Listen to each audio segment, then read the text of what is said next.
Susan. What happened? I killed her.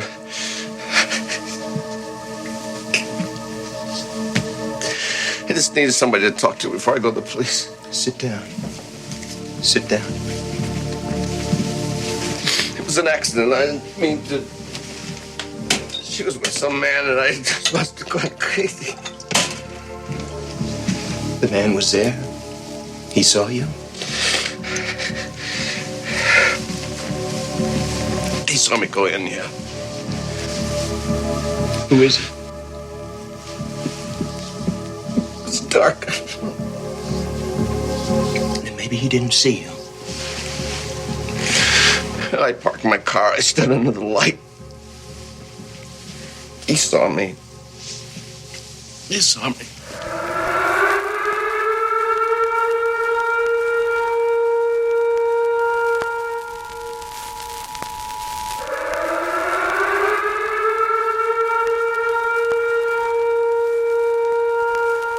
This is the emergency podcast system. This is not a test. Movies are bombing all over the country. They are posing as movies you already know. They may already be in your theaters, your neighbor's home, or even your own. Do not panic. Specialists have been dispatched. They will help you identify these pretenders and defend you against this invasion of the remake. Please stand by for further instructions. Welcome to the Invasion of the Remake podcast. I'm your host, Jason Bishop, and with me today, as always, is my cohort in crime, Sam Stepanenko. Always running, always running. And Trish Coughlin. Hey, everybody. I didn't say hi. Hi. Do you not want to say hi to our audience? I always want to say hi to our audience. Okay. They might even say hi back one day. They could be saying it right now. Yeah. Oh, yes. Yeah. If you hear us scream at your radio or phone that you're listening to us on, just say hi. I mean, I talk to the podcast that I listen to sometimes, so why can't they talk back to us? There we go. Yeah, I mean, I do it all the time, actually. I've got a couple friends that I've been listening to lately, and I'm always commenting with them. Love it. No, you're wrong. This is where we place an ad for your mental health specialists. Okay. That would only really kind of apply as if you're listening, but nothing's on. But if they're hearing that, then we're If you're on, actually then hearing you're it, fine. you're probably fine.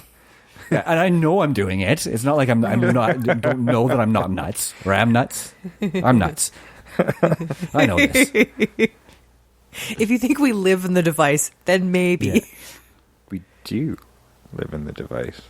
Oh, my consciousness is elsewhere. Sorry, guys. I'll show you the door later. The device is awesome. The device is all. Praise the device. The device feeds us. The device clothes us. The device houses us. All hail the device. All hail the device. All hail the device. Now that you're thoroughly creeped out, let's talk about a movie called The Big Clock from 1948 and its remake from 1987, also called not The Big Clock. It's actually called No Way Out. Yes. No Way Out. You might have heard of No Way Out. You know, when I was watching this movie, that's how I felt. There's no way out. There's no way out of this fucking movie. I watched these back to back. I felt somewhat trapped myself. Yeah. Yeah, No Way Out. I remember it being like this huge hit, and I'm like, I do not remember it being It doesn't kind of this age boring. well at all. Does not age well. And I mean, even granted, with modern technology, that movie would be over in about 10 minutes. yes. Yes. Because all that information that takes all movie for it to show up would have been instantaneous. Yeah. Pretty much, yeah. It was, See, I didn't do it. Here it is. He bought this and that, and over. Done. yeah. Yeah. They hacked in. We Computers. found exactly what you were looking for. Okay. Bye. Bye. Also, that cleaning up that image probably would have taken a lot less time, too. It would probably take longer for him to remember that stupid box than it took for them to clean up that photo. For sure. Right? Yeah, for sure. He'd have been in jail for a while. I was like, wait a minute. Well, this was the old days, so a lot of people had a lot more brain power to remember things other than passwords. Yeah, that's true. That's very true. So that's that's the brain power he used to remember the box. That's right. Modern technology has forced me to not have to remember anything anymore. It's sad but true. Well, and just you forget stuff because you're trying to remember all that other stuff you're supposed to remember about how to use the stuff that's supposed to remember stuff for you. All hail the device. All hail the device. That's a T-shirt. I'm writing that down. This may come back. Okay, The Big Clock from 1948 was directed by John Farrow, who also directed Around the World in 80 Days. Someday we'll cover it, but there's a whole lot of those, so we'll get there. Maybe not. I don't know. This is based on the novel by Kenneth Fearing.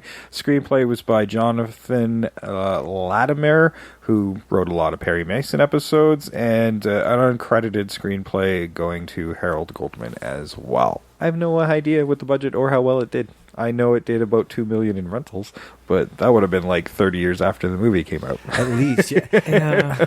I mean, it's in one of the AFI libraries. Yeah.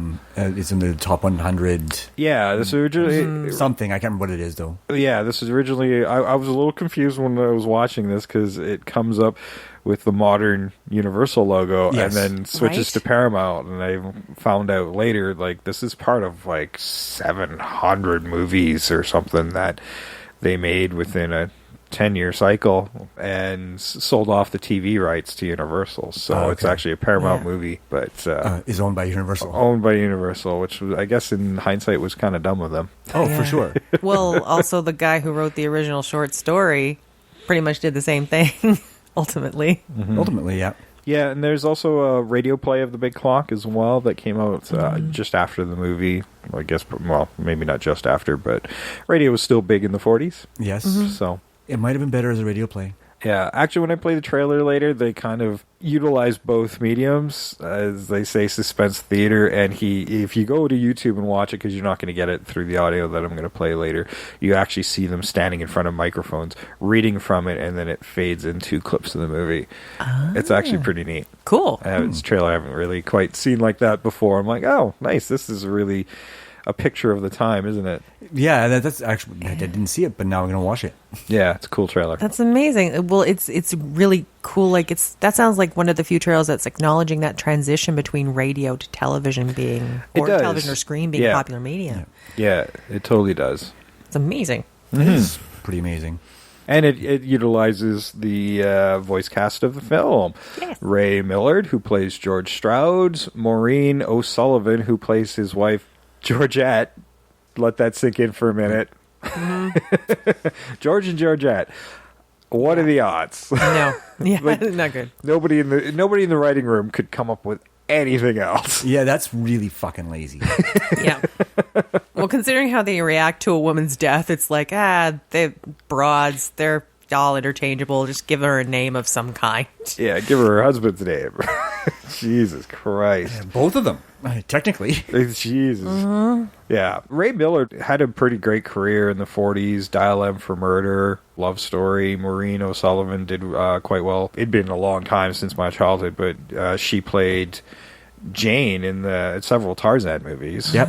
That's I know where her I from, knew yeah. her name. And in her elderly senior years was in Hannah and Her Sisters. There we go. Yeah. She only did this movie because her husband asked her to, because he's the director, if I remember correctly. Yeah, that's the only reason. She still had to audition properly. Yeah, but yeah, she did do it as she auditioned as a favor to her husband. Yeah. She retired from acting for quite a while at that point. She was raising her family. Yeah. Didn't Ray Milland, was he in The Lost Weekend? I don't have that in front of me. Oh, okay. Because I remember Do your this own guy. research. Okay, fine. Because I thought you might have come across that. Because I'm I watching don't know, this maybe. entire thing. He's in a ton of stuff. Watching this entire thing, I'm like going, I think it's the same guy from The Lost Weekend. Considering what this movie has in it, I kind of got to watch The Lost Weekend and make them as like a pair of movies because that would actually work. I wouldn't doubt it, but you'll have to go to the IMDb. I only write down a couple of highlights Okay. because I don't want to have the iPad in front of me. It's too distracting. Yes. Charles Laughton is also in this, who plays the heavy in this, almost a Bond villain, the way he portrays Yeah. Earl Janeth, this newspaper mogul, which I guess... Is he based on Hearst? Yeah, I was about to say, like, evil newspaper moguls. They still exist today. Yes, they do. But now they're going to jail. Now they're going to jail. George McCrady's also in this. He was in The Great Race and Tora Tora Tora and Gilda and lots of great stuff. He played Steve. Rita Johnson, Elsa Lancaster, who was in Bride of Frankenstein, and we briefly talked about Mary Poppins during She's amazing in this movie. Yeah, so Mary Poppins is actually getting its own sequel thing coming out later this year as well. Harold Vermillier was in I Spy. Dan Tobin's also in this. Harry Morgan is in this, but as Bill Womack. Man, I didn't even recognize him. I was looking for him, and I didn't even catch it. Oh, I caught it, but I was watching for him. I'm like, he has a lot of screen time for someone with no dialogue. Mm-hmm. Yeah, well, during that massage That's scene, why I was listening for the voice. Yes. Yep. That's why I couldn't catch it. I was waiting, anticipating. I'm like, going, just speak once, just one word, please. Yeah, and no dialogue at all, and it was awesome. He was billed as Henry Morgan in this, though, but he changed his name. It was to Henry Harry, and then just Harry Morgan because there was a composer, I think, with the same name. Okay, yeah. So, and anybody doesn't know who we're talking about, obviously wasn't a fan of Dragnet, or you're just too young to remember Dragnet. But nobody's too young to remember MASH because it's still in reruns today. It's still in reruns. Absolutely. And I had a lot of fun seeing Harry Morgan in this particular role, again, even with no dialogue, because you remember him as that kindly man from MASH. Mm-hmm. Is it Colonel Potter? Colonel Potter. Colonel yeah. Potter, Yeah. yes. Then to see him play this incredibly effective thug, Oh, yeah. right? It was like, wow, that was fun to watch. And as another thug here who played Nat Sperling, this was Richard Webb. And Star Trek fans will remember him as playing Finney in one of the original Star Trek episodes. I remember the Finney episode quite well. Okay, I have to. Yeah, Kirk, I do believe he transports down to a planet. It's like a vacationing planet, but things come alive from their minds. Okay, I do remember So that he's episode. now, yeah. battling this childhood bully of his, Finney, and there's rabbits and weird things. Yeah, no, I do remember that episode. Now, I'm not a Trek fan, but I do remember seeing them as a young person in reruns. I'm not that old. yes, it was all reruns for us. Yeah. exactly. Well, that was what we could get on TV when I was a kid. Yeah, that's pretty much it. Yeah, they were just, I think, coming back into syndication, maybe syndication for the first time during my childhood. My dad would watch them, and I'd watch them with my dad. So I blame my Trek stuff because of my dad. It was me and my mom, strangely enough, for Trek. She loved Trek. Oh yeah, my mom does not like science fiction. I blame my mom for the horror stuff. Oh, there we go. No, you don't blame your mom. You credit her. Yes, there we go. Oh no, I was traumatized with things like Jaws and Alien when I was like way too young to watch that stuff. Okay, to be fair. And then I wouldn't touch anything that was actually came out under the horror category until I was about 16, and then I realized, wait a minute, this is just bloody science fiction. It's science fiction with blood. Yep. Okay. And in some cases, almost like cartoons with blood, like when I watched Nightmare on Elm Street and stuff, and then I just really loved it because it was like, oh, this isn't disturbing at all. This is just hilarious. But then I was starting off with the campy stuff, so True. ease my way in. So when I actually hit something disturbing, it wasn't so bad. I got desensitized in my teens. Maybe your mom's timing was just off. Yeah. Well, we talked a little bit about that in Piranha, so go Yes. go check that out. Yes. Yes. Now, the remake of this is No Way Out, of course, 1987, directed by Roger Donaldson, who directed Dante's Peak, Cocktail, Species. So, yeah, best out of that would be Cocktail for sure. The story screenplay was adapted by Robert Garland, who also wrote Tootsie. Twilight Zone the movie, did a segment there, The Big Blue, Electric Horseman.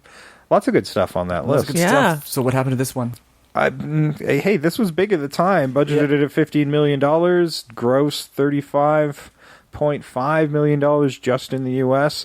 And this was only a couple months after The Untouchables came out, and of course that one was up for an Oscar. Yeah. Yeah. Not for Kevin Costner, but I do remember. I didn't win remember this anyway, no. being huge. I really do, and I remember people like political thrillers were like starting to be that thing. Yeah, and I do remember it being big, and I know like Roger Ebert raved about it, said it was a great movie. There are mixed reviews, like they are with most movies, but the fact that Ebert gave it such a great review, And it might have been great at the time. It does Yeah. not age. Oh, no, no. as it I does not said. age well. It is very much a product of its time. I mean, it's a Cold War setting movie, right? Like right before the fall of the Berlin Wall and everything. Like this is just before. Yeah. I was getting really, really irritated with them just dropping this bullshit about a Phantom sub. What the I'm like, fuck? who gives a fuck? Why do you keep dropping this? and then that weird ending. I'm like, oh, that's why they kept dropping it. But I mean, this is also. But it also still makes it pointless. Well, I does. mean, it was right around this time, maybe just a year or two after Hunt for Red October came out. Which is about a so- Phantom Sub, and About a some of the Phantom cast Sub. from this movie is in Hunt for Yeah. October. Yeah, Fred Dalton Thomas Yeah. is in that movie. Is in that movie, yeah. So Gene Hackman's in Crimson Tide, which is also another sub movie. yeah, and you know, I can't fault the performances in this movie, except for Sean Young. I hated her. I couldn't wait for her to die. I always thought she got better roles than she deserved. Well- I don't know. I think she was really good about selling herself as an actress, and It was- she got some good parts for a while. And then after a while, I think Hollywood just got annoyed with her because I know she campaigned for like things like Catwoman and whatnot. Yeah. But Yeah, I find she's But see, an over actor. Catwoman is like a cartoon character. I get that. That actually might have been made more sense. It might have worked for her. Yeah, It might have worked for. Definitely might have worked in her favor. But I don't know. It's weird. It's sort of like when I was watching it, it seemed like the narrator of her was basically the perspective of both of these men, where she was either like this siren that just sits by the side, or she's just like some sort of adventurous like little girl that it's like a weird fantasy I'm watching. Like a real fucked up one. it is. That's a really good way of putting it. Actually, yeah, it's because she's very childish a lot of the way through the movie. I couldn't relate to her character in any way. I didn't think, I didn't find her childish in her portrayal, more of that giddy, just in love kind of thing. Well- And I that's, I think, what they were going for. Strangely- yeah, maybe, but But, she didn't I play mean- the ingenue very well. It's the precursor kind of manic pixie dream girl thing, that free spirited, very happy, getting a guy to go like out of his comfort zone type of deal. That's sort of what this was, I think. I'm not sure whose comfort zone they were talking Yeah. about, because we could see them looking at each other in that initial party scene, and then finally he just walks up to her and goes, "You're really impressed with me, aren't you?" Yeah. And she's been trying to kind of ignore that kind of like, "You're looking at me, but I'm not going to acknowledge you're looking at me." So technically that line should have come from her, not him. Right? But he kept catching her looking at it. Yeah. Right, and I think that was the thing is they were both intrigued right as soon as they saw each other. Yeah, it wasn't a good way to portray that. You're right. It Yeah, just didn't. It didn't work. I liked the way they portrayed it in the original better. It worked better for me, as much as I didn't really enjoy either movie. That dynamic between our lead and the mistress was much more believable. This whole love story seemed really unnecessary to the movie until you get to the end there, and then it makes more sense. But it still didn't work for me. No, and it seems like, I don't know, it just was very quick. I didn't really get it. That first bit, you get the feeling like, is this supposed to be more of a romantic thriller? Right. Like for a good half hour, like they really put a lot of time We're into gonna that go romance. sailing Well, it's and go out. Yeah, it's funny because I texted you. I'm like, "Fuck, is this movie tedious?" And then that was at the 44-minute mark. I know because I Yeah. looked at the fucking It's timer on, then she dies. and then she dies. And I text Jay going, "Oops, Sean Young dies by falling a lot." Yeah, she really does. She really does. She might have a syndrome there. Oh yeah, this movie doesn't really hold up. It's boring. Yeah, That was about 40 minutes in. yeah. And I'll be honest with you, the big clock. I thought the big checked clock out was, a couple times. I did too. Me Again, too. the story. I find both these stories are just overly convoluted. And did you ever watch like The Shield on television? Yes. Yeah. And Vic Mackey does something illegal, and then he spends the rest of the season trying to cover it up. and Well, not this is get one caught. episode of The Shield. This is what this movie is. One really bad episode. Yeah. But you could do it in one episode. Of and The Shield. and in the end, he didn't do anything too terrible. especially in The Big Clock, where he's not actually having an inappropriate relationship. Like, he's married. He tends to put more focus on his job rather than his marriage, and this is causing a strain in the marriage. And he's trying to put that priority back into the marriage. He's like, no, we've put off our honeymoon for 7 years. Yeah. This is it. Where I'm going on this vacation, whether you want it or not. But being the dick and alcoholic that he is, he winds up losing time over in the pub. and- I'm like, why were you at the pub when you had to be on a yeah. train? And that drove me With nuts. your boss's mistress. yes, Yes. with your boss's mistress, which I don't think he knew at the time. No. Yeah, he did. He says that she said they're friends. That was always code. Yeah. Yeah. But what bothers me the most is, like, she couldn't wait a few minutes. 7 years, you asshole. 7 fucking years, and you're bitching about the last 30 minutes. No. Yeah, I was like, yeah, you're kind of a dick. And here. then he gets upset. I can understand why she's upset. He gets upset. Well, I quit my job for you, blah, blah, blah. I'm like going, over 7 years, you never did that. How is she supposed to know this one time you grow a set? Yeah.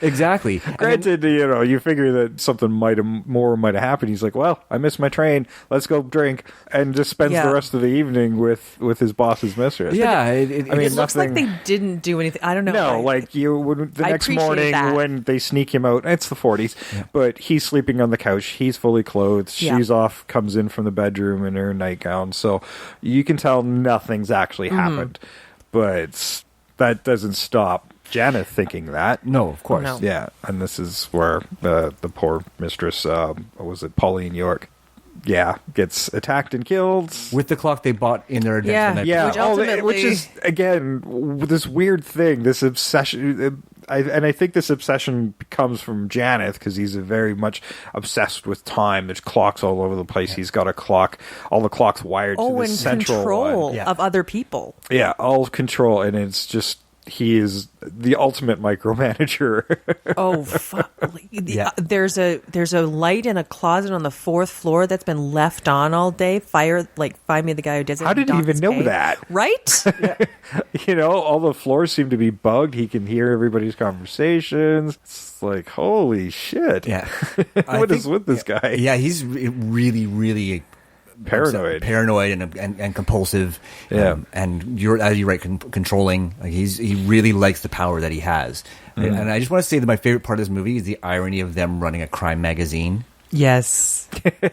Yeah, and that was why George Stroud, Ray Milland's character, was hired in the good. first place. He's good at finding missing people, and he looks at the mundane things that even the cops don't. And I mean, he has a team of himself too. You get a couple of cops put on a case, and the rest, if they're helping out, it's time and availability, where this is their job. So it's like, okay, this guy hung out at this pub, and if they can find all these little pieces that come together, then that's why he's so good at finding people. Oh, absolutely. Yeah, and I mean, he's an effective character. I mean, as you guys mentioned, there's something inherently unlikable about him. Right? So, and I think that might be part of the reason I didn't enjoy the movie very much, is because I didn't really like him.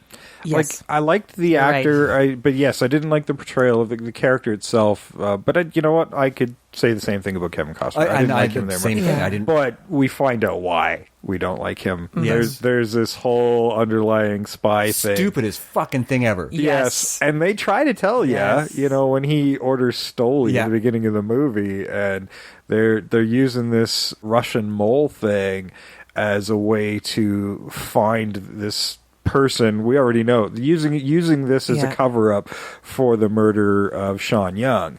So they're using an internal investigation, a rumor. a mole, basically a mole hunt to pin this murder on whoever this is, and then they hand off that assignment to Kevin Costner, who's basically investigating himself. They do not do a very good job of putting that together right away. They do actually a better job of that in The Big Clock, Yes, where they do. he's put on the murder of Pauline York, and he's pretty aware right away. There's enough facts thrown on it. It's like, oh shit, they're looking for me. Yeah. Well- And so he's got to put everybody off the scent, and he's too good at his job. He's trained his men too well. Yes. Yeah.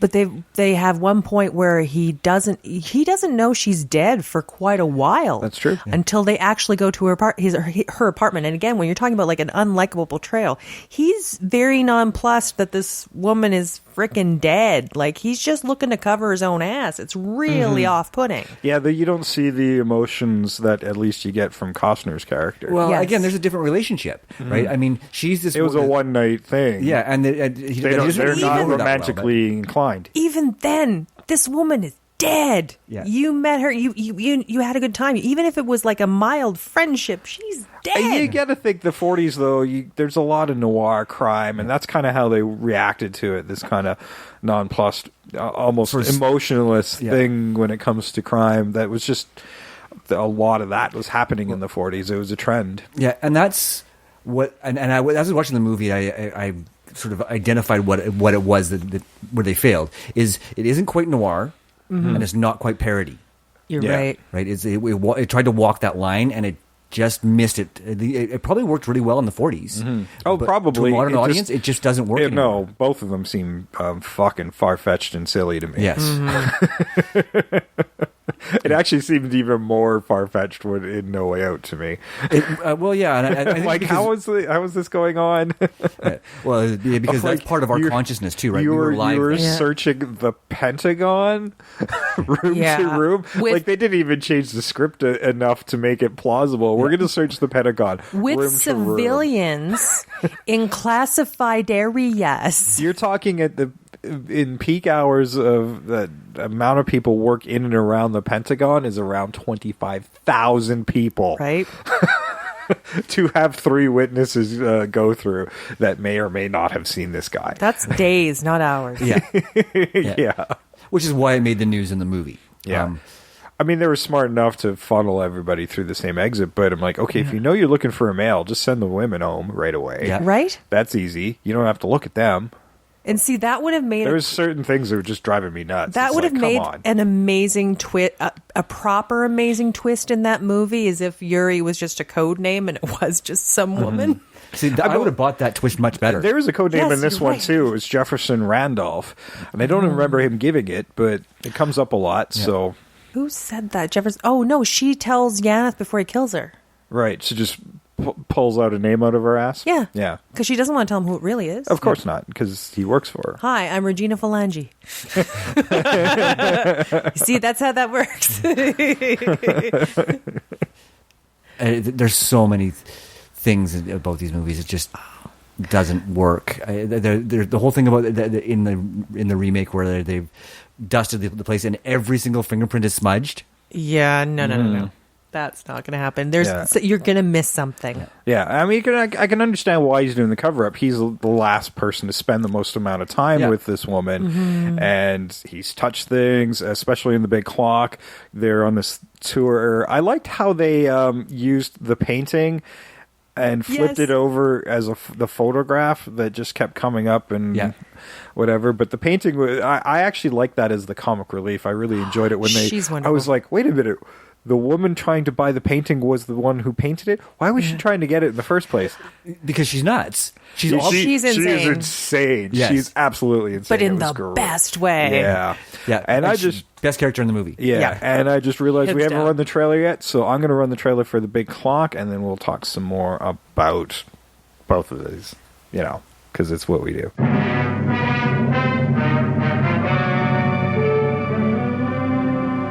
Suspense.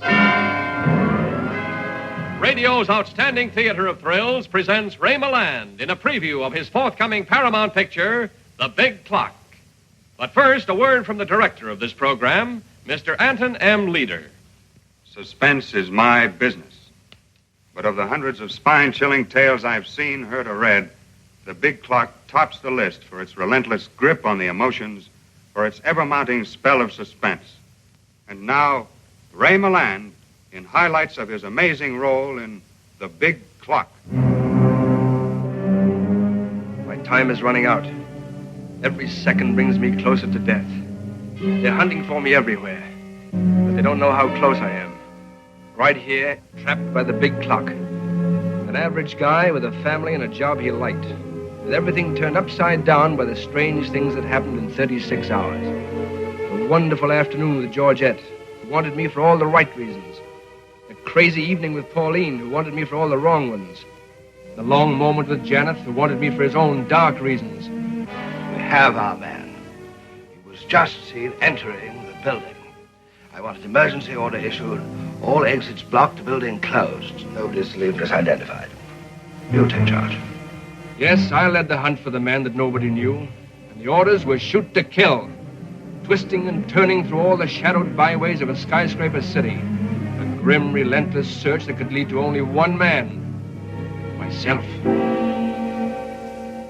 Well, that's just a brief hint of the thrills which make The Big Clock far more than just an exciting picture.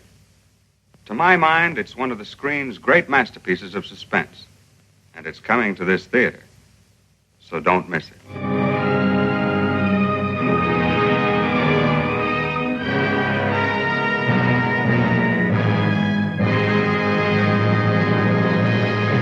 All right, that was The Big Clock from 1948. A very interesting trailer, to say the least.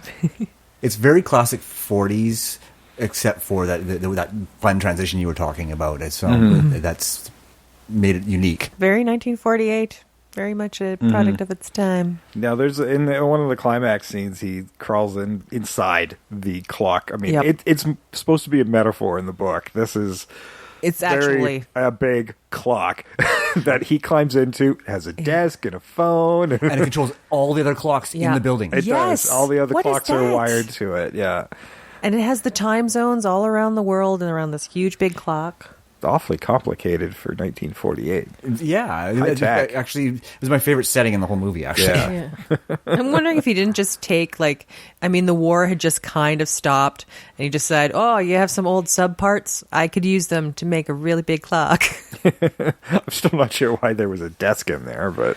I don't know. Maybe it's monitored normally, but because of the search, they cleared everybody out. He did mention a night watchman should be in the clock. Yeah. I think there's somebody there's supposed to be somebody there making sure that it never gets turned off, because he actually says that when the clock stops. He has that little meltdown. Oh yeah, he kind of hip checks this handle that turns everything off. Yeah. For such a big clock, it's just like one switch. Right? That should be very wrong. Yes. Yeah, where's the protective cover to make sure it never gets turned off? Yes. Like the nuclear switch, right? Yes, and it's right at hip level. It would happen all the fucking time. Yeah. Right near the desk. It should be away from the desk. Yeah, it's like the worst space. Yeah, no, it should be like the two-key system. Who designed this shit? What's nuclear bombs? You know? Right?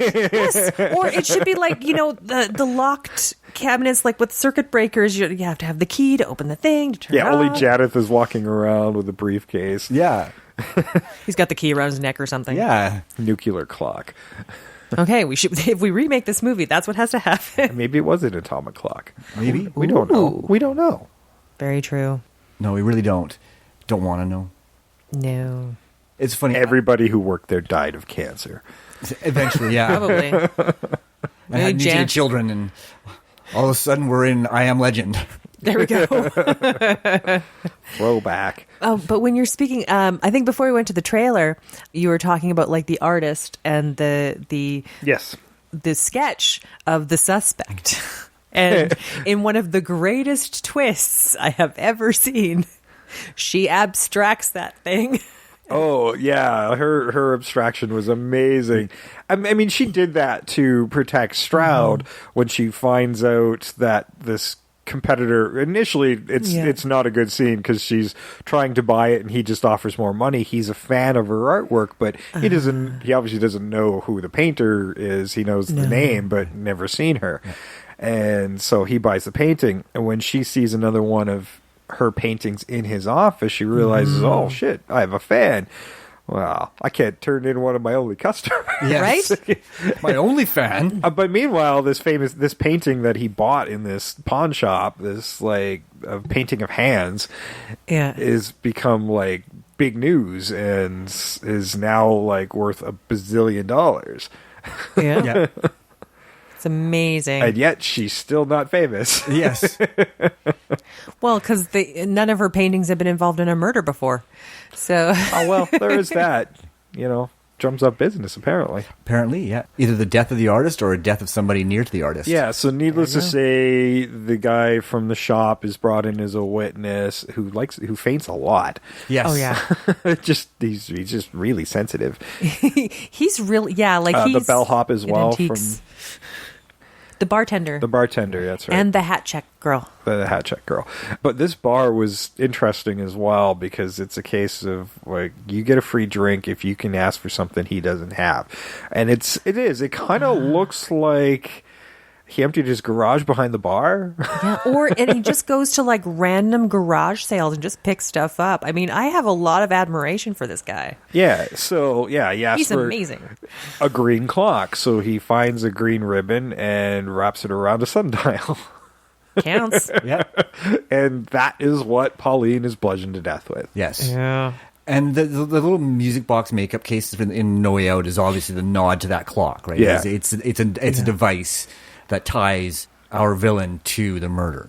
And see, but in this one too, they had also a few other things that were happening. That also ties the villain to the murder, but it also, like, you have the handkerchief, you have the money being transferred. Mm-hmm. Yes. You have, there was one other thing I'm trying to remember. There was the clock on the floor that broke in the struggle. Yes. That's the assistant, I'm blanking on his name right now. Hagen? Steve, yeah. Steve switched the time on, and then when Paul got back to the scene, he switched the time again. And but that evidence never comes into the play into the story, which is kind of weird, but it was funny that they were thinking about that. You know, okay, that this is the time of death, but any good coroner worth their salt, even in the 40s, might have been able to estimate time of death. Yeah. Yeah, and the fact is, like, it is a clock. It's shouldn't it be part of the major story? Mm-hmm. It's not a big clock, but it's a clock. By that point, they're already investigating her death, and her body's still there. Right. Cops no investigation ever takes place by police. Not in the original, no. No. And at least they explain that better in the remake. Yeah. I do have to say they explain that better. And I do have to say that the senator, Hackman's character, the Secretary of Defense. Secretary of Defense, Yeah. David Bryce. Yeah. He at least shows some remorse, because in this one, her death is accidental. Yeah. Right. It's not deliberate. He doesn't pick something could up and even- bludgeon her with it. Somewhat. I mean, like, as if she's he'd been going left to try over and- the stairwell, he's trying to catch her. Yeah. He is, but I mean, ultimately, if he'd gotten mad enough, she could have just died another way. He could have beaten her. It was accidental, and he goes to his assistant before going to the cops, just to say, "Hey, he needs a little calming down time." But he fully intends to go to the cops, and then it's his assistant, played by Will Patton, who we last talked about in episode. I don't remember. Gone in 60 Seconds, though. Episode 11. Wow. 11. I wasn't part of that Pre-Sam. episode, so I... Yeah, you have excuses. I knew the name of the movie. This is from the Jeff years. Yes. Jeff Muntz? Jeff Muntz. Jeff Muntz. Yes. We still miss you, Jeff. We think about you, but not often. Anyway. Gonna need another Jeff. We've started numbering them now. This is not good. Yeah, and he was so smarmy in this. It's not his best performance. He's a better actor than he was in this movie, but he was just so smarmy and so unlikable right from the first moment you see him on screen. Yeah. He's so young though, too. Yeah. Like this might have been the youngest I've ever seen Will Patton in a movie. And I think part of what bothers me about, like, it's the problem I also have with Sean Young. His hair looks smarmy. Yes. And in this movie, I just write this down. Sean Young's hair drives me nuts. I just can't. I know it's very 80s, but it looks awful. It looks like a really bad wig all the time. You're right. President pop off. That would have been hilarious if it popped off when she fell through the table. That would have been awesome. Or scalped her. Oh. There are times this movie it's kind of bloody. Yeah. Oh, sorry. I just had a major point I need to bring up with this movie that I thought was very important, and they get to. There's at a certain point they have quote unquote evidence of, like, kind of residual semen in her. They're having sex without condoms, like, all the time in 1987. Yes, I know exactly where you're going, because I was having the same issue with it. Like, the first time they have sex is without a condom. Yes. In 1987. Oh, in back of the limo? Yes. I actually like that scene because it was all improv. Yes. Yeah. It's not a bad scene. Yeah. That's pretty good. But at the whole time, I'm like going, oh no. The limo this is driver's 87. trying to take a peek. Yeah. And, Yeah. Who looks like John Legend? I don't know why. A very young John Legend. Okay, I did not get that. I don't know. But yeah, you're right. Like that bothers me so much. I'm like, oh, really? Yeah, how Really? irresponsible are the filmmakers? Really? Right? That's not the time to be doing that. Yeah, unprotected sex right at the height of the HIV/AIDS Epidemic? epidemic. I didn't want to say that word, but it really ultimately that's what it really came down to, right? That's right when it was the scary thing. So it was a passion. They weren't thinking about it. Yeah. Yeah, but that's how it happens to all the other people who died. I guess when you maybe at that level, they're thinking people at that level of they're going to these big posh parties. They are the elite. They probably think they're above condoms. You've probably or above AIDS, I guess. But that's not going to happen. I'm surprised it didn't come up because they do make a point of saying Will Patton's character is gay. Yes. Right? I mean, they don't go out of their way to say much, but you can see in that overprotectiveness of the Secretary of Defense that there's something a little bit more going on. He's Mr. Smithers. Oh my God, he's Mr. Smithers. He really is. He really is. But also, I kind of see that in The Big Clock, like his assistant there, like Hagen. I get hints of that. I think they really leaned into it in the remake. Yeah. Yes. Yeah. Because that devotion is really inexplicable in both movies unless there's something else happening there. Mm-hmm. Mm-hmm. Because there's no way that an assistant would be going, yeah, I've got an idea, we'll cover it up. Yeah. Who, I think it was a Bounds character says that he's gay. No, it's the CIA. It's CIA, the CIA. they know about it. The CIA. It's the CIA because they're investigating. They're starting their own investigation because they don't understand why all of a sudden these resources are all being put into this murder that could easily be investigated by the police. And they're being left out of it. And They're being left out really of it. mad about that. Mm-hmm. Yeah. And really like the that. only kind of guy who's showing them any kind of courtesy is Kevin Costner. Yes. But that's why he was hired by the Secretary of Defense to begin with, is he was a good liaison with these other divisions in the intelligence community. Yeah, and because he was a hero. Yeah. Which really, I can't believe that made the papers because it wouldn't have. Right? Yeah. I wrote that down too.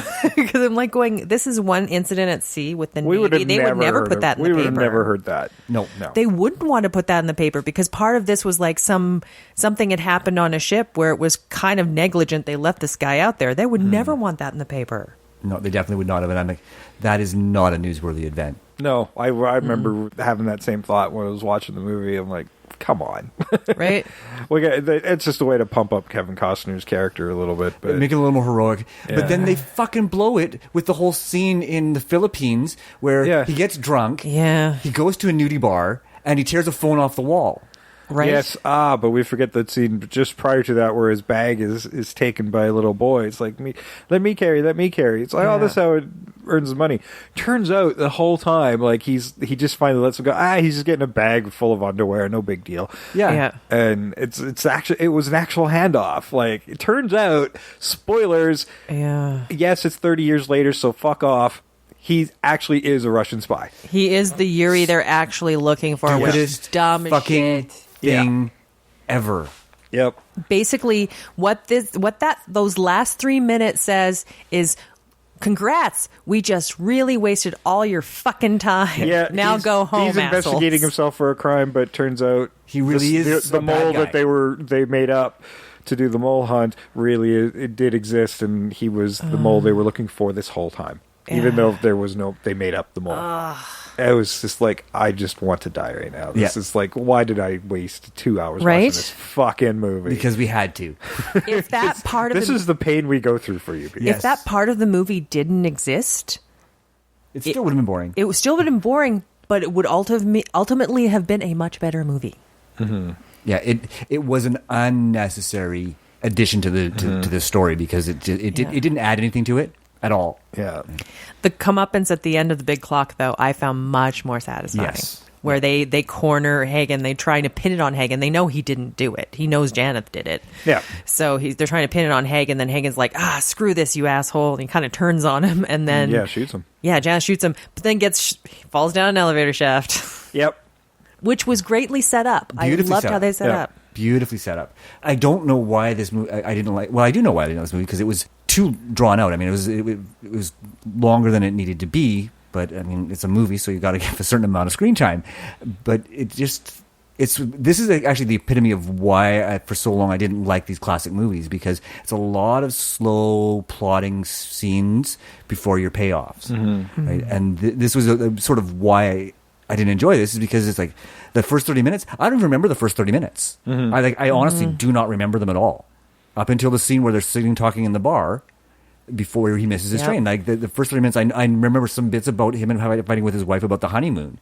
But that first 30 minutes was completely throwaway for me. It really is just, here are all your characters and introduce them. And there's, outside of getting introductions to your characters, there's not much else going on. But there are a lot of characters to be introduced. So. There are, but it was just very plotting. But they're very meticulous in putting all their pieces together. I find No Way Out's a little sloppier. It is, yeah. I did like the final act where Costner is confronting David Bryce with his evidence, and then Scott Pritchard, Will Patton's character, comes in and says he's got nothing, and then David Bryce is like, this is over, and I will give you all the legal, it's straight from the original movie, I will put all my lawyers behind it, where he just basically turns on his aide.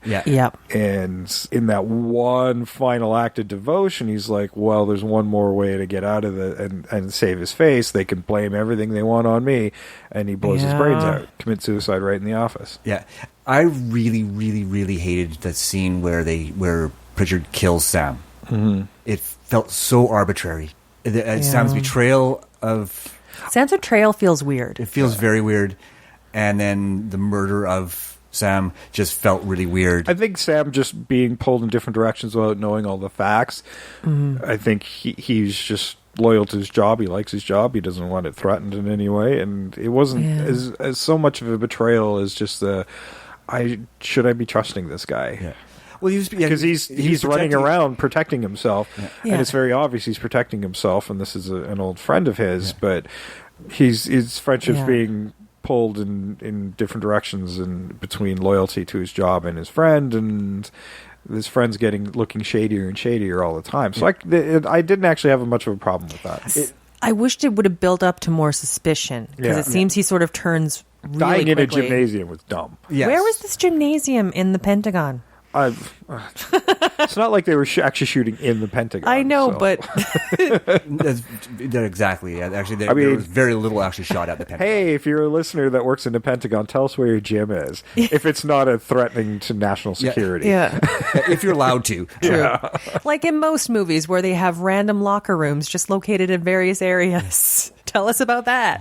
Yes, I know. And maybe it's just you're right. I think it's just the way it it was like a switch. Like it's like he protects him at first, and then all of a sudden he's going and talking to Pritchard about it. When he's already been told that Pritchard is helping with the cover up, right? It's like, where's the suspicion for on that? It's like, okay, where do I go?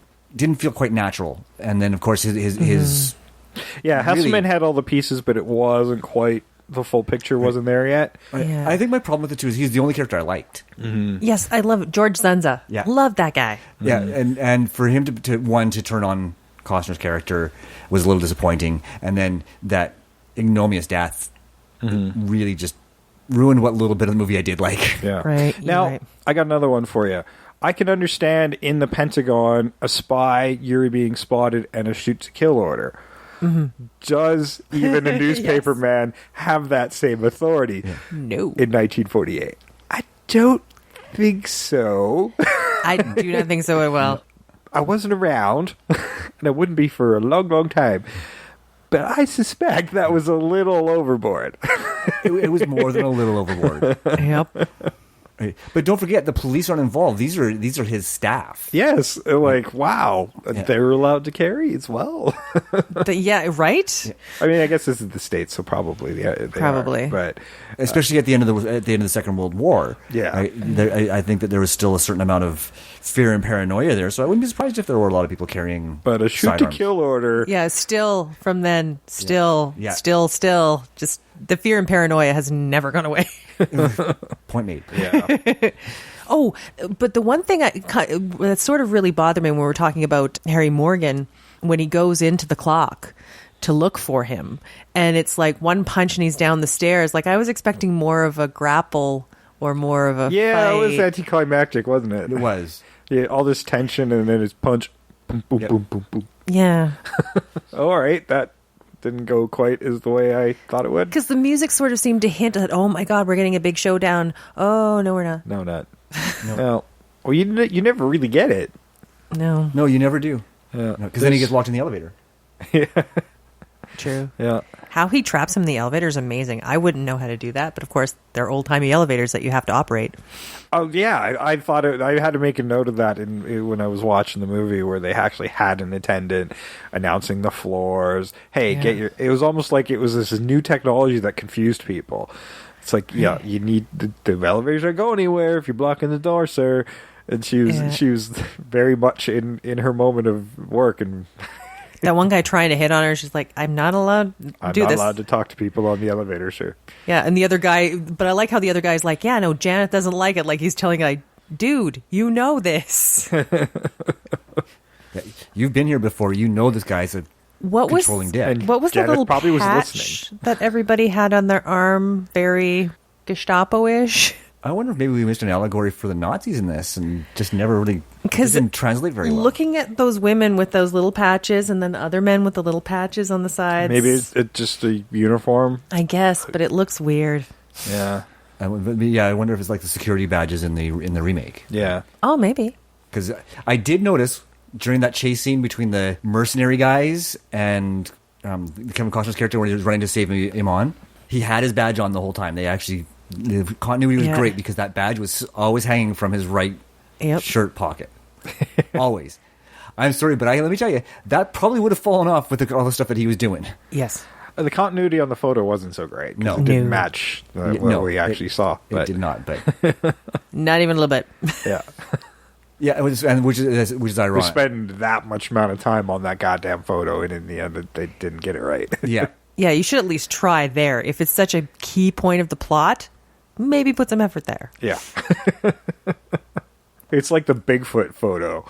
Yes. They certainly treat it like the Bigfoot photo. Like, that could be a Bigfoot, or it could Yeah. be somebody's thumb. Yeah. Well, for Pete's sake, at a certain point, but I mean, DNA testing was around in the 80s. Am I wrong? And this was 87, so I would think so. There was a certain amount of it. And all they got was the blood type from the semen sample? Yeah, they were. It wasn't as advanced as it is now. Obviously, Okay. I think that's as much far as they could get is like blood type. Look how long it took to get a gift report. That's true, but it was one of those oldie-timey printers like, ee. Again, I mean, they were using what back then was considered a supercomputer, which had less memory than our phones. Yeah. Yes. But you know what else I could do with my computer? Run a trailer. Woohoo. They needed a hero. I understand he has a background in intelligence. There's 2 tourists with naval intelligence. Get him here. He liked excitement. Take us somewhere. He wanted her. Their passion upset the balance of power. What's all this top secret business I've been hearing about over the Pentagon? You know I work for Bryce? Then that makes 2 of us. This one can do things for me like no other woman I've ever met. Behind the cover-up, Try and understand. the power. The important thing is to avoid an investigation before it ever gets to you. You haven't told me everything. Who's running this thing at the Pentagon? The new boy, Farrell. So we can take the fall in case anything goes wrong. The loyalty. I love you. I promise I'll work everything out. How did you actually meet the Secretary of Defense? I need a car. It's an emergency. These people have already tried to kill one person who knew. Bring this one down. No, you can't take that. Behind the deceit. If it were your intention to bring down David Bryce, then I'd have no choice but to make sure that you didn't get away with it. They mean to kill me, Sam. Because of the truth, there's no way out.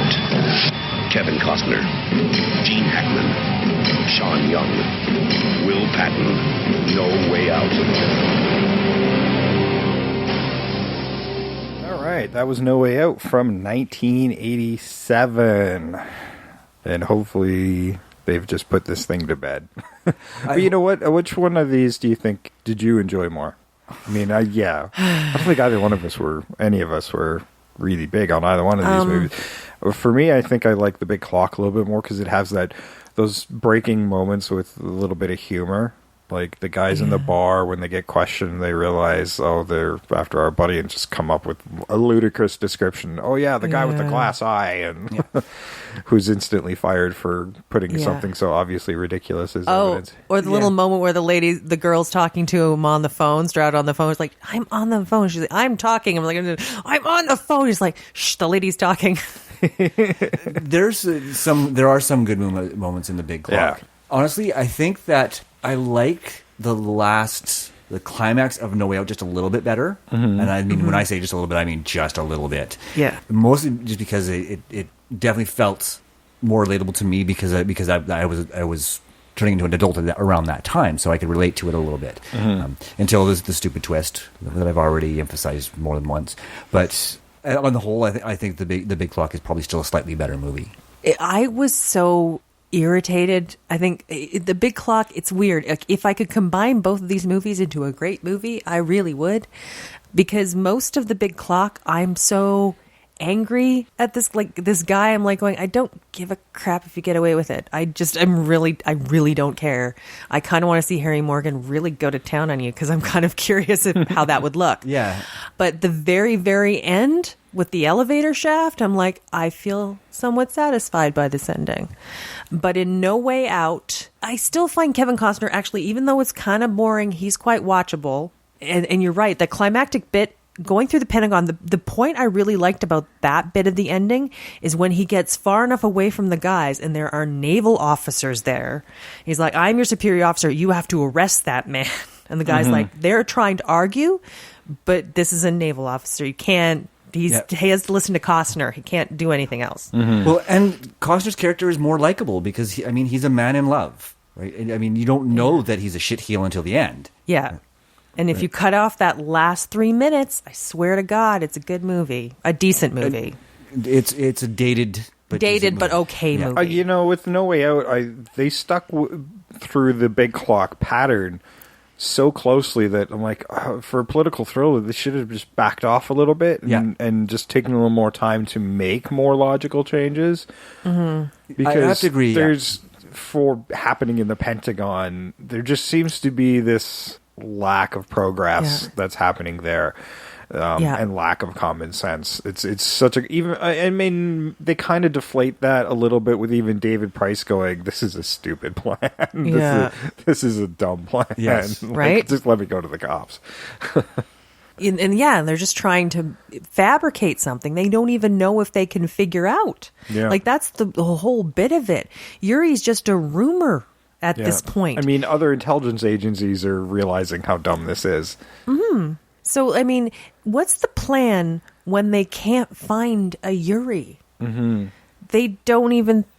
if they can't find a Yuri, everything falls apart. Yeah, and then there's like subplots with the Phantom Sub and other senators that goes nowhere. That was there strictly to bring those CIA agents into the movie. Yeah. That's the only reason that was there. Right, is to bring those CIA agents so you could have that one scene. Yeah, so Secretary Bryce would have a competing agency. Yeah, I don't even think you need a Phantom Sub to have a competing agency. I think once they get to the point where they're doing an investigation without the CIA and FBI, at that point the CIA is like, what the hell are these guys doing? Yep. They're leaving us out. You don't even need a Phantom Sub. This should be the suspicious part. I don't know. I would have said to be continued in the hunt for Red October. Yeah, there you go. Because at least there'd be a time. Oh, that Phantom Sub. Yeah, there you go. All subsequent re-releases of this movie need to have that at the end. Yes. Yeah. Or actually, no. What they need to do is about 29 to 30 minutes in, they say, stop here, watch Hunt for Red October, then go back to No Way Out. And it'll still be fucking boring. Yeah, they just insert it in the middle of the movie. It might actually be an okay double feature, but you always put your shitty one at the front. So you watch No Way Out, then you watch Hunt for Red October. True. And then right before that one interrogation scene at the end, they're like, the end. Yeah. Don't watch anymore. Yeah, this is how you handle a claustrophobic murder. Hunt for Red October. One of the critics reviews that I read while I was sort of taking a look and coming up with little anecdotes for this. One of the critics said, if you came in 5 minutes late to this movie and left 5 minutes before the end, you saw a pretty good movie. And that's what he said. Pretty good movie. Not great, Oh yeah, but pretty good movie. And I would agree with that. If you miss that first 5 minutes and you miss that last 5 minutes, it is a pretty good movie. Well, I remember part of slow and boring, but pretty good. True. But I remember part of this movie. I remember the biggest selling point, and I remember them promoting this just a ton in this movie, is the sex scene in the limo. Sexiest sex scene in the limo ever. Oh my God, did you see the sexy sex scene in the limo? When you have to pump that out with your movie constantly, you don't got a lot of substance to work with. Yeah. That is true. That is true. Hey, backseat driving. Yeah. Well, I mean, and plus after this, I'm like going, what would it be like? Do you have enough room in the back of the limo? I suppose it would depend on the type of limo. It was a pretty big limo. Yeah, they're just taking in the rear of the limo. Of the limo. Of the limo. I can't groan loud enough. It's just not possible. Put up the sunroof and moon people. Anyway. Then it's a moon roof. Yes. The sun goes in, the moon comes out. I love when we get juvenile. We have to sometimes, because honestly. Well, I mean, because neither of these movies was particularly entertaining, we have to entertain ourselves somehow, right? It's been a while since we kind of had one where we're both movies were kind of like, ugh, okay. Yeah. I've got to read the story because, I mean, I'm wondering if it's tighter somehow. Oddly enough, I want to listen to the radio play because it's about half an hour shorter than the film is. See, that would tighten it up. And the thing is, No Way Out is another 20-some minutes longer than the original. No Way Out is an hour 15. Well, 115 minutes, I should say. Not an hour 15. 115 almost minutes. And hour 35 for the big clock. Yeah. So almost exactly 20 minutes Yeah, longer. so it's almost 2 hours for No Way Out. Yeah, and it's largely that's the setup of that relationship between Susan and I can't remember the lead character's name again. Tom Farrell, Kevin Costner. Yeah, Tom Farrell. Yeah, so that's it's all setting that up, and I appreciate that they what they're trying to do there. I really do, but they could have taken a good 10 minutes off that and still had that effective development of their relationship. That would certainly would have made the movie a little. It would have picked up the pacing enough for me to make it a little more enjoyable. Because that first 45 minutes, that's really the hard part. And then he goes on his assignment before he's picked up by the secretary. Yeah. So he's on the ship, and she sends him off, and then they go on their own little trip, renting a boat, and that was kind of him going. It was again similar to the picture scene where he's outbidding the painter Patterson, and instead of that, it's like, okay, well, you can rent all these boats. How about that one? Oh, that's my boss's boat. I can't rent that one. How much will it take? Kind of thing. And I'm like, okay, that's a similar scene to what we got, and that's kind of the catalyst to the fight that she has with Bryce. Yeah. But it's kind of arduous. It's like, all right, already. We get it. They love each other. Fuck off already. And not enough for her to like. And there is an argument where she's going to leave Bryce. Yeah, but it's too little, too late. At this point, because he's aware that this is going on. That she's seeing somebody else. Well, I mean, at their very first meeting, she says, like, do you want to get out of here? And she's like, I don't think my date will appreciate it. His wife will love it. Yeah. He knows what's going on. Yeah, Sean Young's a paid mistress, essentially. Yeah, well, he can't be fooling himself. And Kevin knows what's going on. Yeah, and he's basically hiding her in plain sight. He likes to see her at these public events, even though he's not interacting with her. Exactly. And they talk about her shop, but not until like 3/4 of the way through the movie. Is they it talk about her the fact shop that or Iman's? It's her shop. Iman works there. When they interrogate her, she's an employee at Susan's shop. Oh, see, I got the impression she just came into that shop. No, she was an employee at Susan's shop. So Susan is a businesswoman. And that wasn't portrayed at all up until that point. No. Right? Yeah. I thought her business was being so did I. A paid mistress. Yeah. So did I. Right? And then that would have explained why she was continuing this relationship with Bryce now that she's met Well, Tom. and he gets angry at her. He's like, I pay the rent on this place right before he kills her. Yeah. And I'm like, okay. So, like, because that's also, I totally missed that bit. Yeah. And because it didn't make sense. No, I mean, it feels so shoehorned in. Amon feels so shoehorned in because they go have sex at her place. and throw her out of her own place See, that so was they can weird. have sex over there. I think that's so that she doesn't Put her get off the busted. track, yeah. Bryce. That makes sense. made sense to me. Yeah. I mean, and that was a great way to introduce the Iman character. Yeah. But they didn't make very good use of that character. She could have been used so much better. You're right. I mean, especially when they set up that whole scene where Tom goes to save her at the shop. His investment in her didn't make sense, even because he'd only met her once before, really. Yeah, like, I mean, if you're going to show this, like, montage of them falling in love, what you could have had is, like, they're going out on dates and they might be seeing Iman, like, they have the friendliness, like, it's where it's not just these, They're getting to know each other's friends. surreptitious going outs, things like this is a relationship that's building. And they did a great job of showing that giddiness of young love with how they were always sort of on each other right up until they left, or he left on his next tour. As much as I hated it, it was done really well. Yeah, I don't know. That bothered me. I was like, and she's like all crying. I'm like, you just met. Well, and that's the thing. I don't think there's any indication of passage of time. No, there isn't. I don't think that he was just leaving the very next day. We don't even know how long See, he they should was have indicated that. still on his own assignment on the boat. So exactly. So I think that was where they sort of missed an opportunity to show them falling in love. Then they could have cut back a little bit on the way when he gets back. You're right. Because it didn't explain why he was calling her from the Philippines and writing letters, because it felt like a one night stand the way it was portrayed in the movie, but it clearly wasn't. And by that point, he wasn't, or at least he shouldn't have been aware that this was Bryce's mistress. No. But given the way that movie ends, maybe he always was. Well, and was trying to get into that. He does office. say you wanted me to date her or get involved with her. So yeah, she was a target ultimately. Yeah. In that dumb ending. And again, didn't need to know that. It actually ruined the movie for me, because to find out he was a spy, I was already irritated with that movie, and then we find out he's always been a Russian spy. I'm like, fuck this movie. It's the biggest fuck you to your audience. It really is. Yeah. Especially considering you bought you actually, as much as it took forever to get there, you bought the love story. Right? And then they completely deflate that. They ruin the best part of the fucking movie.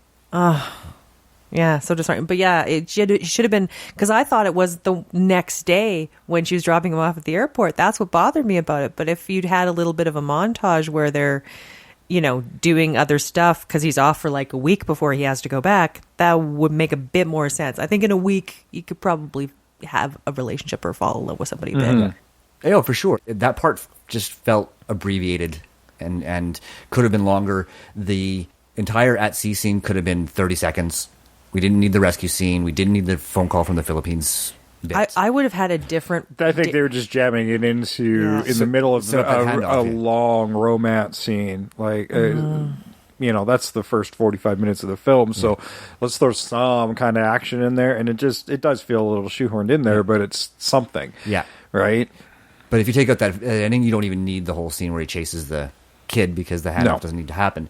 I mean, if you take out the spy sequences and stuff, it tightens up the film a bit more. It does. And I mean, you can still have the scene in the strip club if you want, right? But he doesn't want to be there. Yeah, have his buddy egg him on, like, come on, I have no time off. Like, I mean, I'm single. I don't need to care about this stuff. And he's like, okay, fine. Yeah. And he kind of goes to keep his buddy out of trouble. That would make him a much more likable character as well. My favorite bit in the whole movie is in that scene, though, where his buddy throws his money at the stripper and he goes, "That was my money. Go get it back." I actually did laugh out loud.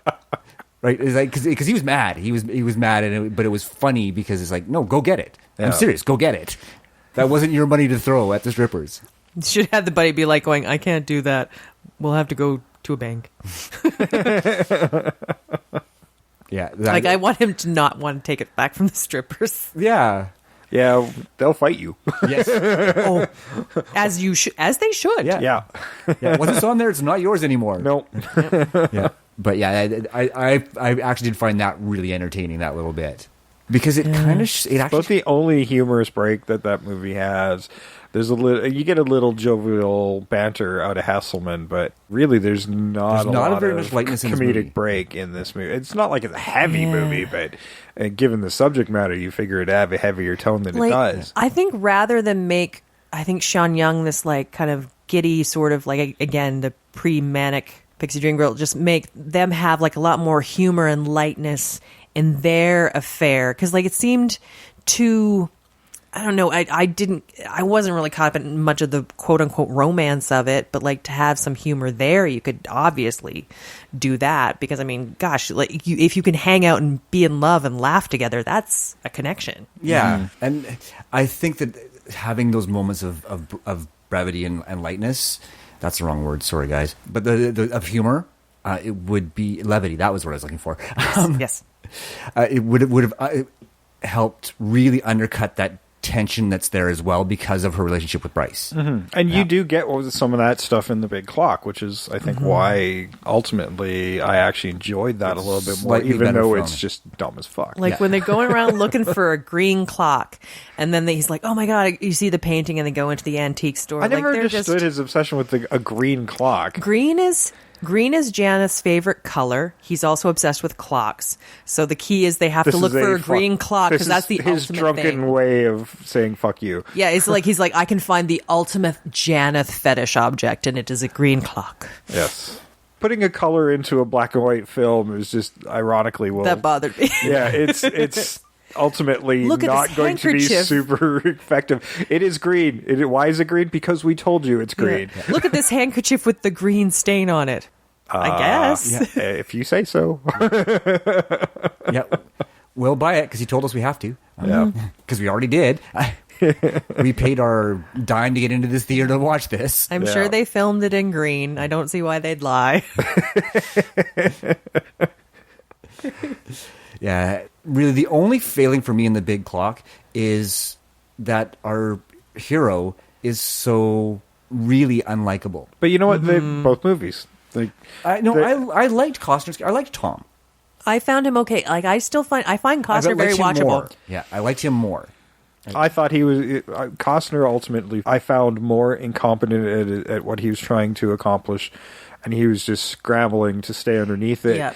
Other than Ray Milland's George Stroud, I thought was far better at trying to get ahead of it. In terms of skill and competency, yes. Yeah. Stroud is better at his job. But also working with him, he can manipulate a lot more events in his benefit by sending the wrong people to the different jobs if he wanted to. Mm-hmm. He has more at his fingertips that he can do to cover his own. Yeah, the problem with Stroud as well is his the people he's handling to do this investigation. He made them too good. They're too good. Yeah. So when he does put them on a wild goose chase, they're kind of like, well, that doesn't sound right. Yeah. And I guess you do have that moment a little bit within No Way Out when Hasselman is trying to delay the photo deliberately to give Tom Farrell some more time. Well, and I think part of the problem that Tom seemed less competent is because they overdid the assistant's character. He was always there, always controlling things, and I actually felt for Tom. It's like, well, because Pritchard was just like on him like crazy. Yeah, it's like, well, if he's supposed to investigate, why aren't you letting him do that and questioning everything he's doing? I felt they set that up at a certain point where Kevin Costner's like, what the hell is going on here? You're bringing these assassins, and like they have this really big blowout. And I think at that point, Pritchard's like, I can't fucking leave him alone. I don't trust him to do this right. Mm-hmm. But Pritchard had never left him alone to begin with. He was always dogging his heels, like from like every scene where there's Tom, there's Pritchard trying to control the situation because he's afraid that Tom's actually going to figure it out. Yeah, he's literally over his shoulder. Yeah. If you just like fell backwards with a conveniently planted elbow, you would have killed this fucker. Yeah, yeah, he was always there. He was so close. And I think that's part of the reason this movie annoyed me so much is because you never get that moment of independence that George gets in The Big Clock. Mm-hmm. George is in control of his circumstances, like you said. He feels more competent, and they took that away from this character because they set him up as very competent leading up to it, right? When he manipulates the CIA agent and does the heroic rescue, and then they just yank that right out from underneath you. It's like, well, this guy's super competent, but you don't get to see it anymore. neener, neener, neener, right? We're going to have this asshole who's going to keep him from doing it. I didn't know you were going to quote the movie. Yeah, neener, neener. There's a neener, neener, neener. It was hard to take the movie seriously when they use lines like that. Yes. I will pay good money to have them remake a scene from this movie where Pritchard says neener, neener, neener.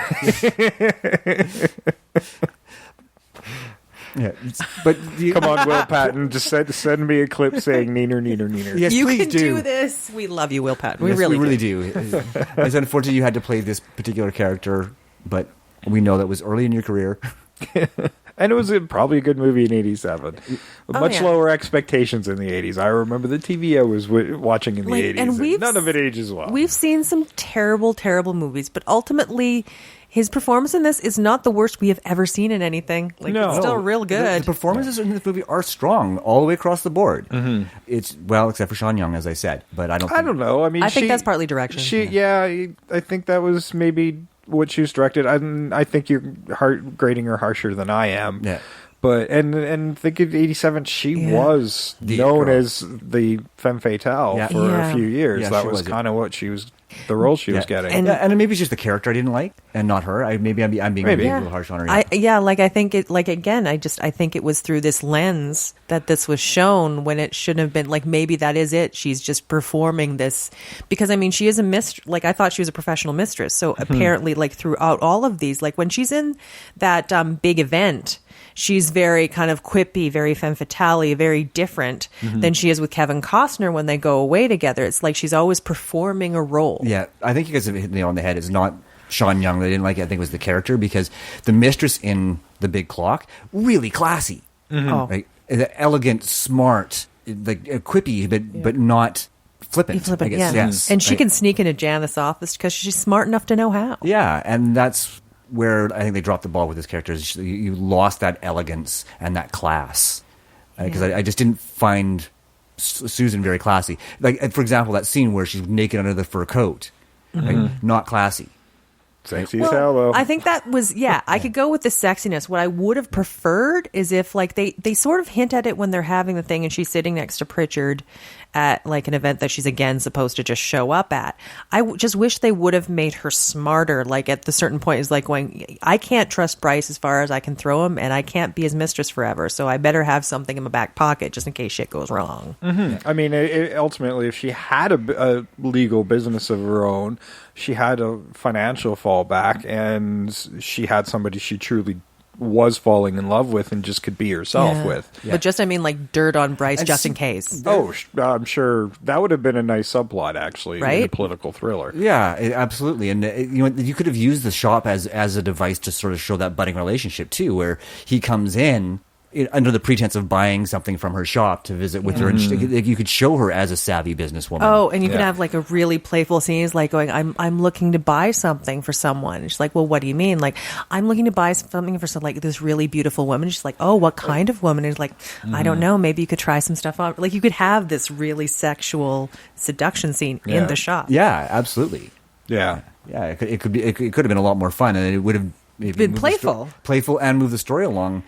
In a more effective manner, because it would have established the Susan character as being something more than a plaything, and that's just hit it. She feels like a plaything for both men. Yes, yeah. They go, you know what? If we're thinking about this again, we remake these movies. It's ripe for a remake, considering the time frame it came out, 30 more years. Back in The Big Clock, when he tells Steve all about it, but then he tells was that Harry Morgan who's massaging him, and knows everything. I kept getting the feeling that he wanted to pop and say something, right, and he never says anything at all. Ever. I know, maybe he was a hired so effective. It did. It was just like, I'll keep that secret. But he just looks like mean all the time. But I wasn't sure if he had this hatred toward his boss or this guy who's or he's playing around. Some other angle. Yeah, I kept thinking something else was there, and I'm like, there's a whole other movie happening here that I'm unaware of. Like have another sub movie like Rosencrantz and Guildenstern with that guy. Yeah. Where he talks. Also not saying anything. No, I love the fact he doesn't talk because it just made him really menacing. Yeah. Yeah. I kept thinking he was holding back. Like, it was like, I totally want to snitch on my boss. Yeah. Well, he has so many secrets. I think if he opened his mouth, that would be all that would come out. I think that maybe his head would explode. Yeah, right. Because you kind of get the feeling that he's done wet work for his boss before. Oh, absolutely. Yeah. When he pulls out that gun to go in the clock, you know it. The only thing I thought that Janeth was missing was a white cat to stroke. You're right. Right? Like, he does feel like a Bond villain. Yeah, he's really, really not a good human being. What's that Bond movie with Jonathan Pryce as a thinly veiled Fox executive? Oh my gosh, I can't remember. Die Another Day. Something like that. Yeah, it was something about Tomorrow Never Dies. Oh, that might have been it. Tomorrow Never Dies. There's Tomorrows and Dies. There's a lot of those in the Bond library. Yes, I think that might be the one. Day, Die, Tomorrow. Look them up. Actually, some friends of ours on another podcast, they figured out the word that appears most frequently in Bond film titles, and it's never. Never say never again. Yeah, well, see, that was they never in did. one title. They used it twice. Yeah, exactly. They're just like really shoehorning it in. You've got like Tomorrow Never Dies, and never. Yeah, not including to, the, and, right, those the sort of the common words, but the articles, you can't count those. No. If they're not worth capitalizing, they don't count. Exactly. Like, if you were to say, like, how many movies start with T because of the? No. No, and I think Live is a close second. Right. Yeah. When does Die happen?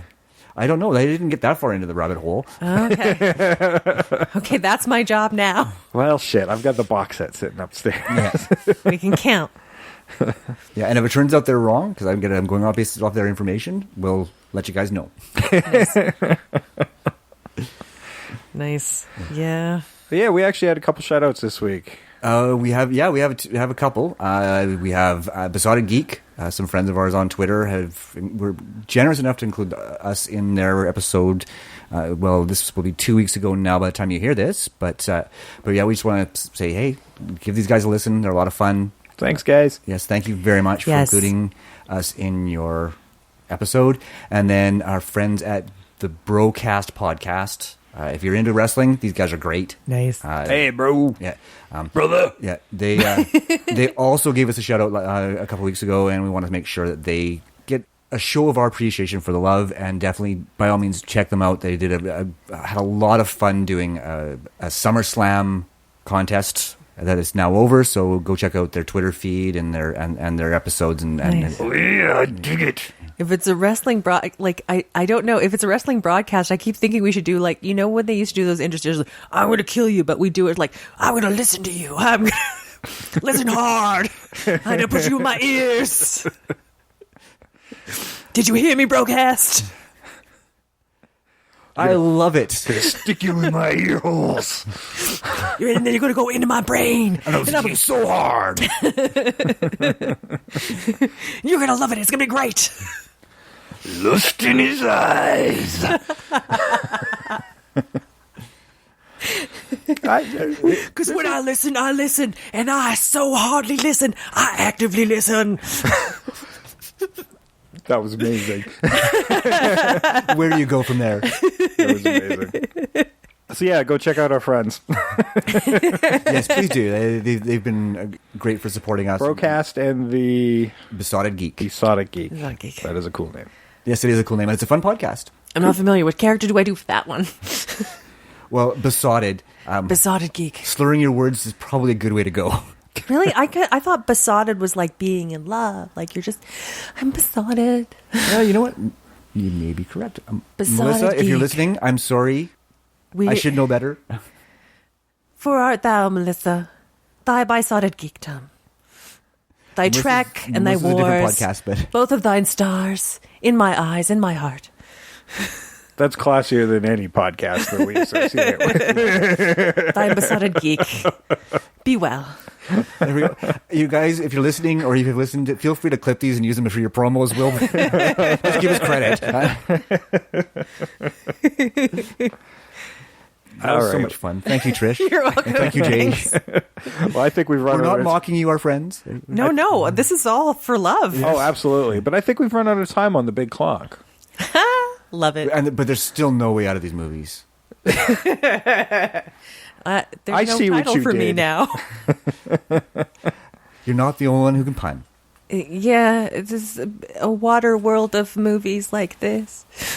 Oh, you want to go into like Kevin Costner's library? Because no way, that is untouchable. Untouchable. Hey, you know what? There's Fields of Dreams in Kevin Costner's library. That's no Bull I don't know if Durham. they could hear the side, but That's no Bull Durham.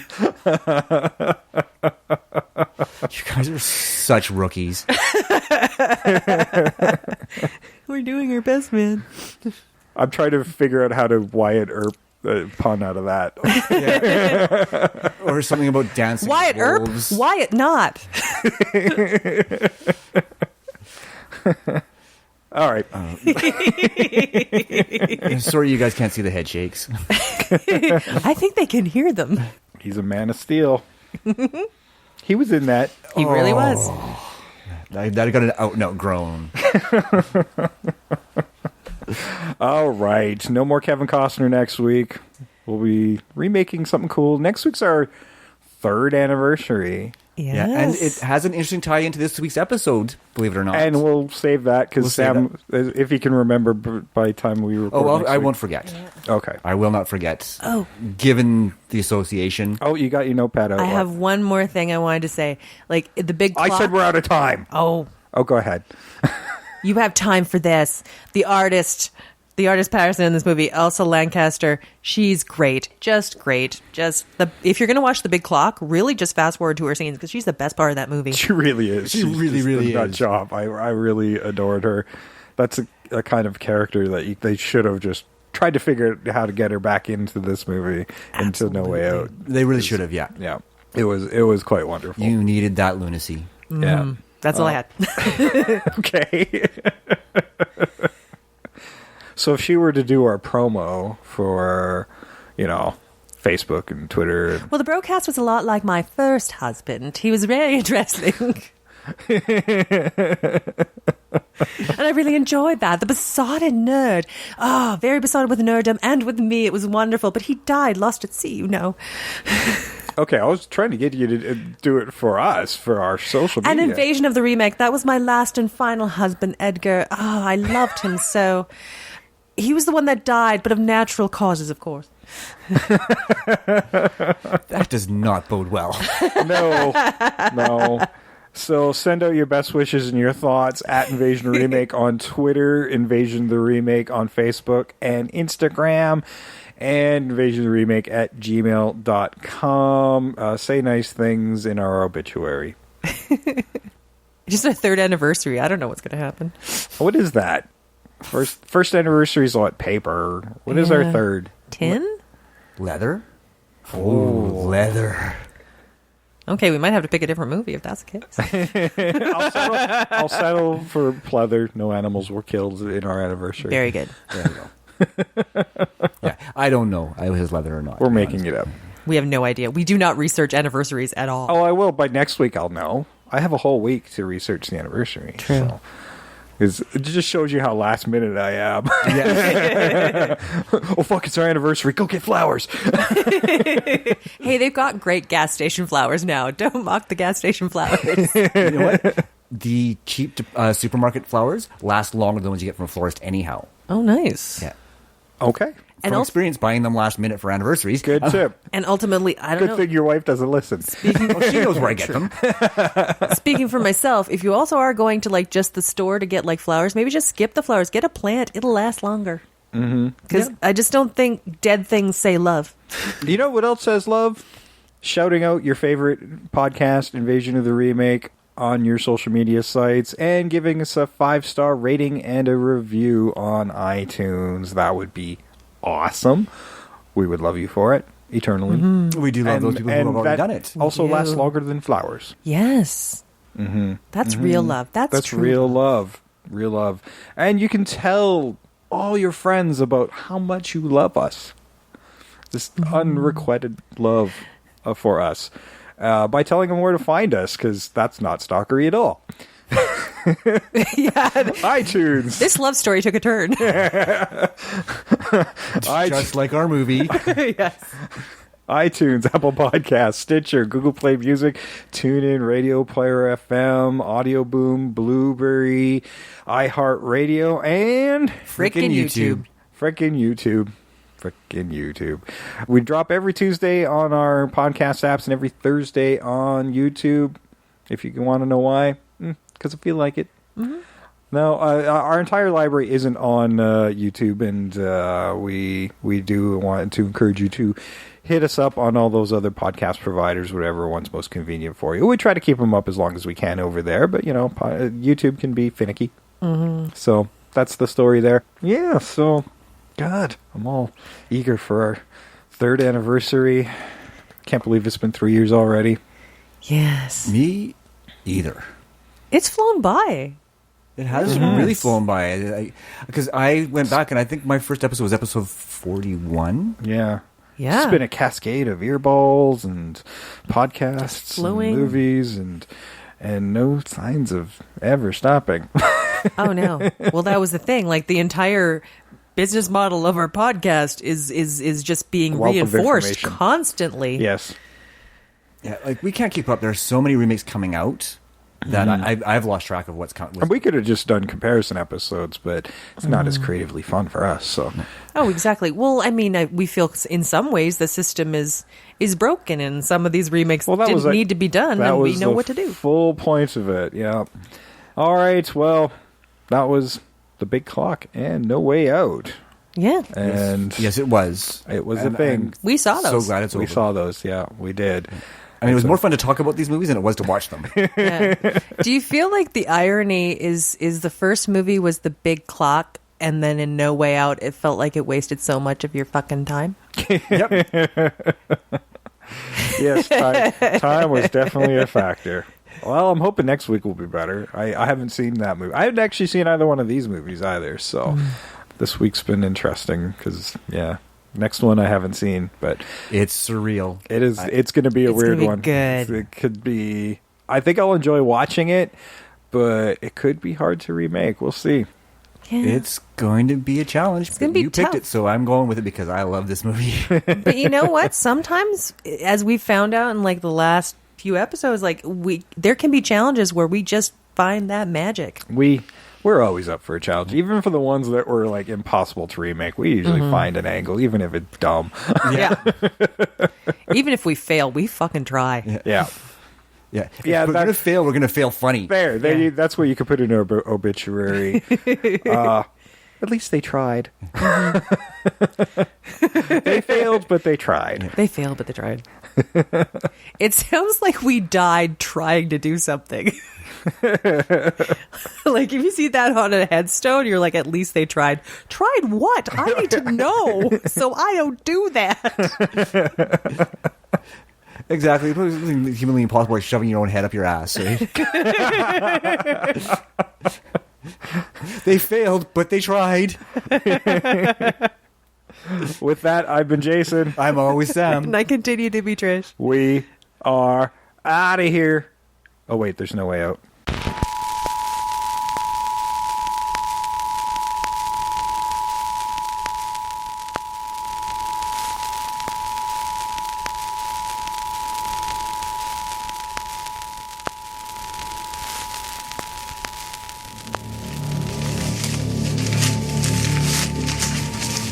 You had those apes kill him, didn't you?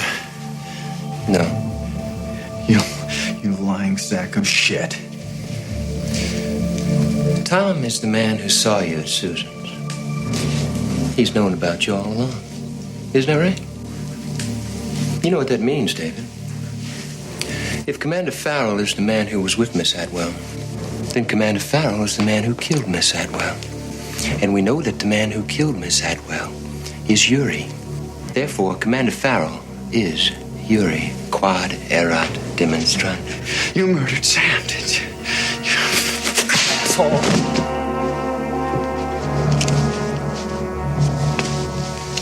You have no idea what men of power can do. Fuck! Wait. Scott has been a loyal and valuable friend. I let that friendship cloud my judgment. My actions have been inexcusable. Scott! Scott! Give me the gun. This is the hardest thing I've ever had to do in my life. But I swear, I'll do everything I can to help you out. Everything. I'll get you the best lawyers. David? He doesn't have a shred of proof.